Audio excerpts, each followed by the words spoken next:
Egípcios, no processo de mumificação, eles preservavam a glândula pineal de forma separada. E vocês já perceberam que Osíris tinha na sua cabeça uma pinha?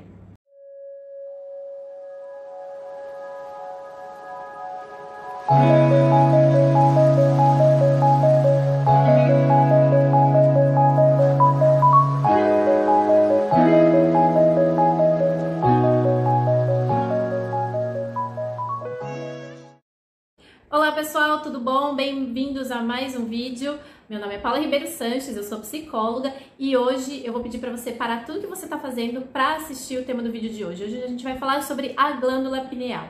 A maioria das pessoas que me responderam aqui disseram que não conhecem, não sabem o que é a glândula pineal. Então se prepara porque hoje você vai conhecer a glândula pineal. Bom, desde já eu peço desculpas para vocês do barulho que tá aqui no fundo do vídeo, mas é o barulho do ar-condicionado e eu não posso desligá-lo porque, lamentavelmente, está um calor aqui que eu prefiro não comentar. Então vamos seguindo até o final do vídeo com esse barulhinho mesmo e vamos aí então para o tema do vídeo de hoje, a glândula pineal. A glândula pineal é um órgão bem pequenininho, é do tamanho de um milho, gente, que está localizada no nosso cérebro, no terceiro ventrículo do cérebro. Sabe essa região aqui que a gente chama de terceiro olho? Bom, é nessa direção, mas lá dentro, bem no meio. Bom, dentro da glândula pineal existe água. E nessa água existe milhares de partículas de cristais bem minúsculas. Bom, dentro da glândula pineal também se encontram as células de hastes, as mesmas que a gente encontra nos nossos olhos, que chamam pinealócitos. Elas estão ligadas ao nosso córtex cerebral, do mesmo jeito que os nossos dois olhos. Esses cristais que estão dentro da glândula pineal, eles são ativados pela luz ou pela sombra. Bom, esses cristais que eu falei para vocês que existe dentro da glândula pineal são cristais de metiltriptomina, nada mais é do que o DMT, o famoso DMT, que é um composto que está presente em muitas drogas sintéticas, justamente porque está ligado à alucinação. E olha que interessante, a metiltriptamina ela também é liberada enquanto a gente dorme. Então sabe-se lá que tipo de conexão ela pode fazer. Ou a gente até pode imaginar, ou até a gente sabe que tipo de conexão ela pode fazer enquanto a gente dorme, mas eu não posso falar aqui. Deixo para você pensar. E olha só que interessante para você que não conhecia a glândula pineal. A glândula pineal ela trabalha com o nosso intestino também. Por quê? Porque ela produz serotonina. A serotonina é o nosso neurotransmissor responsável pela nossa felicidade e também é o nosso regulador de humor. Mas você acha que acaba por aí? Não acaba por aí não. A glândula pineal ela também produz a melatonina. A melatonina é o nosso hormônio do sono. Por isso que é muito importante a gente dormir. Além disso, outra coisa que a melatonina faz é combater os radicais livres, ou seja, livrar a gente de todas as toxinas. Por isso que é muito importante dormir e ter uma boa qualidade de sono. Então é isso, é assim que funciona. Então quando começa a ficar escuro, o nosso cérebro percebe que está escurecendo e ele começa a produzir a melatonina, que é o nosso hormônio do sono. E durante o dia ele vai produzir a serotonina, que é pra gente dormir, né? E daí durante o dia ele produz a serotonina, que é pra gente, em teoria, se sentir bem, feliz, bem disposto pra encarar, viver tudo que a gente precisa aí viver durante o dia. Em teoria é assim. Portanto, se você é uma pessoa que tem algum distúrbio do sono, que tem problemas do sono, por exemplo, é muito importante você procurar um médico, mas também procurar a terapia, porque o trabalho anda junto. Assim como se a gente não se sente muito bem durante o dia, vamos dizer assim, uma má produção, muito entre aspas, né, para entender melhor, de serotonina, por exemplo, pode estar relacionada à depressão. Basicamente é isso, certo? Então procure médico, procure ajuda psicoterapêutica. Então assim, pessoal, vocês estão vendo que a glândula pineal, apesar de ela ser pequenininha, ela tem várias funções, né? E um outro composto que está presente na glândula pineal é a beta-carbolina. É o mesmo composto que a gente encontra naquele remédio muito conhecido chamado Prozac. Bom, gente, a gente está vendo que a glândula pineal ela tem aí um monte de função, né? Ela é pequenininha, mas ela tem um monte de coisa aí. Ela funciona, a glândula pineal, ela funciona também como se fosse o cinema, assim, dos nossos sonhos, a tela de cinema dos nossos sonhos. Por isso que muitas pessoas relatam sonhos premonitórios, ou aqueles sonhos muito loucos. Eu falei sobre sonhos premonitórios, né, num vídeo anterior. Dá uma olhadinha lá. Ou relatam sonhos assim muito loucos, umas coisas meio assim que não consegue, parece que é muito real. Tem estudos que dizem que tem a ver, já estão apontando aí que tem a ver também com a glândula pineal. Bom, sabe quando a gente fecha os olhos assim para dormir e a gente vê uns flashes de luz? Já aconteceu isso com vocês? Comenta aqui no vídeo. Bom, comigo sempre acontece. É a glândula pineal também. É como se ela acendesse dentro da nossa cabeça, dentro ali do nosso cérebro. Outra coisa, sabe aquela sensação quando a gente já fecha o olho para dormir e tal?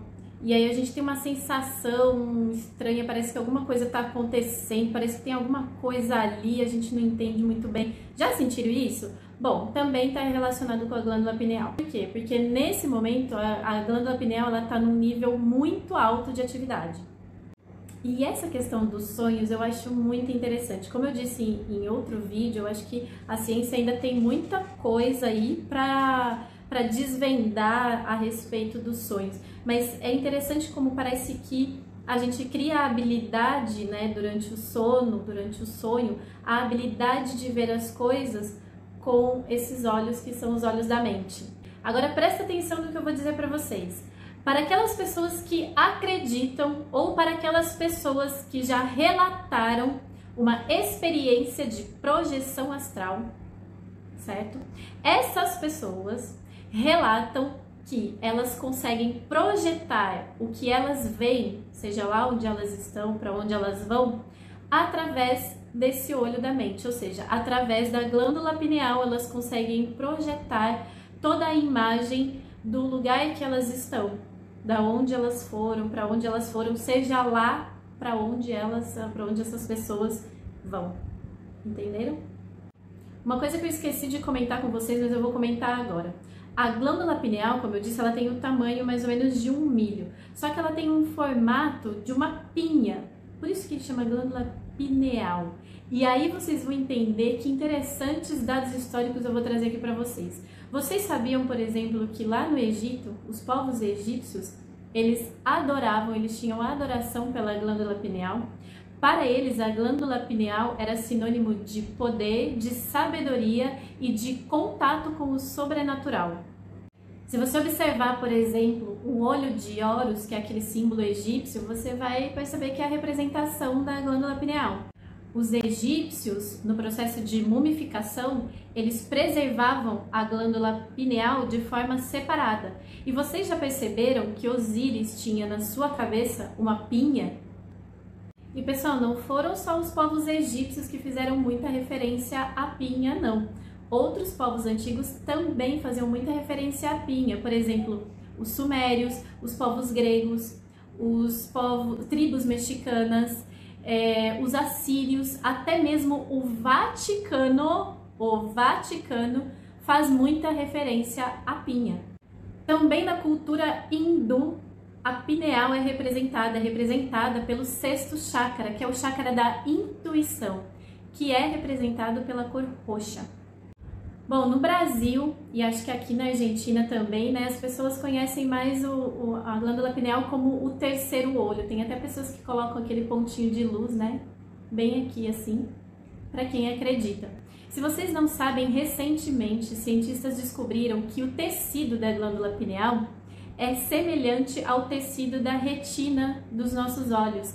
Então, eles levantaram a hipótese de que a glândula pineal possa ter sido lá no passado um olho realmente. Com o passar do tempo foi atrofiando, acabou ficando lá para dentro, lá no cérebro, mas que em algum momento da história, sim, foi um olho.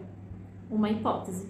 Agora, se você é bem da ciência, faz uma pipoquinha, senta, come a sua pipoca e escuta essa experiência que eu vou contar para você. Um pesquisador chamado Walter Woss, não sei se eu falei o nome dele certo, se eu falei um pouquinho errado, me desculpa, mas é mais ou menos isso. Ele descobriu que existem depósitos magnéticos em torno da nossa glândula pineal. Como ele descobriu isso? Bom, esse pesquisador fez uma pesquisa nele mesmo. O que ele fez? Ele amarrou uma cinta com um imã bem aqui, localizado bem onde o pessoal coloca o pontinho de luz. Pois bem, ele colocou uma cinta, colocou o imã aqui e foi viver a vida dele. Foi trabalhar, foi fazer as coisas, estava lá na casa dele, na sala da casa dele e usando vários dias essa cinta com o imã aí pregado na testa.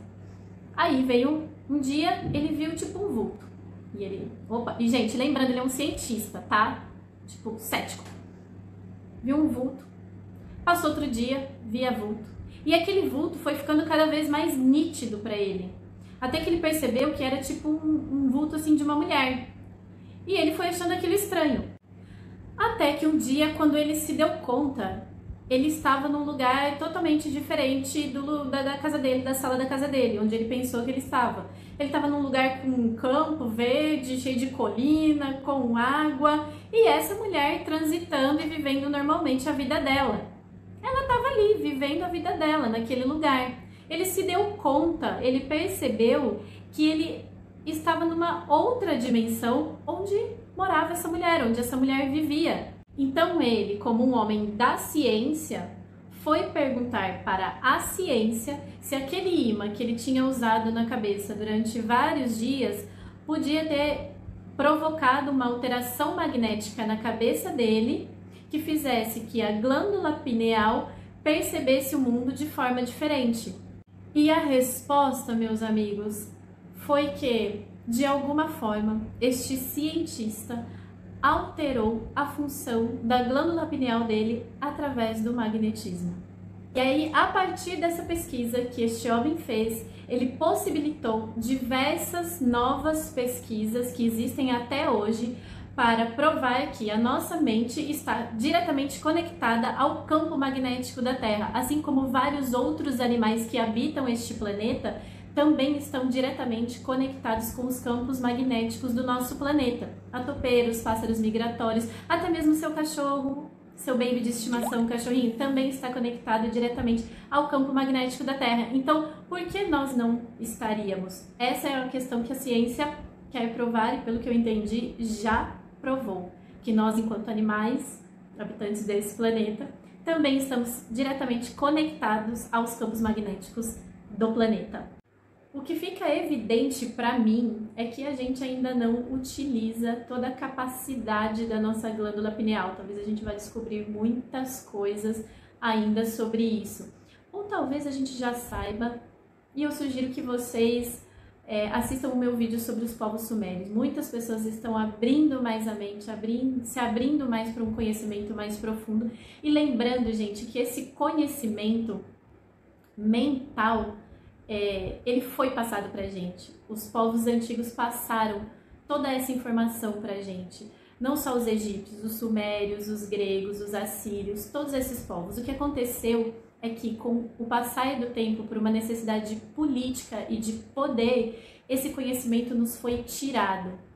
Mas basta a gente ir atrás, porque é possível reverter isso. O que eu sugiro é que vocês leiam, que vocês se informem, que vocês abram a mente de vocês para o que existe, que vocês questionem de onde vocês vieram, vejam que existem lacunas gigantes na nossa história. O que aconteceu nesse tempo? Por que nos foi tirado tudo isso? É importante questionar e buscar entender, preencher esse vazio, preencher essas lacunas. Existe informação para isso, basta você ter a força de vontade de procurar e abrir um pouco a sua mente. Eu espero que você tenha gostado do vídeo. Um grande beijo e até o próximo!